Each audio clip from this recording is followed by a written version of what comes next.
भारतातील काही ठिकाणी लग्नांमध्ये पैसे उडवण्याची मोठी परंपरा आहे, पण कधी-कधी लोक यामध्ये मर्यादा ओलांडतात. सध्या सोशल मीडियावर एका पंजाबी लग्नाचा व्हिडिओ तुफान व्हायरल होतोय. या व्हिडिओमध्ये वर पक्षाकडून वधूवर नोटांचा पाऊस पाडण्यात आला. अनेक सोशल मीडिया पोस्टमध्ये असा दावा करण्यात आला की नवरदेवाच्या कुटुंबियांनी नवरीवर तब्बल 8.5 कोटी रुपये उधळले आहेत. 14 फेब्रुवारी रोजी हे लग्न पार पडलं. समारंभात रंगबिरंगी सजावट, ढोल ताशा, डीजे आणि पारंपरिक नृत्याचा थाट होता.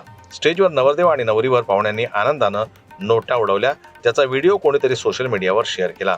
त्यानंतर काही वेळातच हा व्हिडिओ कोट्यावधींची उधळण असं म्हणत शेअर झाला. मात्र चौकशीअंती हा दावा पूर्णपणे दिशाभूल करणारा असल्याचं समोर आलंय.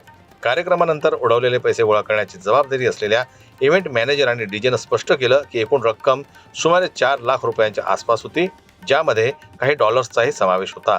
कोट्यावधी रुपयांची चर्चा ही पूर्णपणे अतिशयोक्ती असल्याचं त्यांनी सांगितलं. हा आकडा नक्की कुठून आला हे त्यांनाही कळलेलं नाही. ब्युरो रिपोर्ट, जनमत लाईव्ह न्यूज.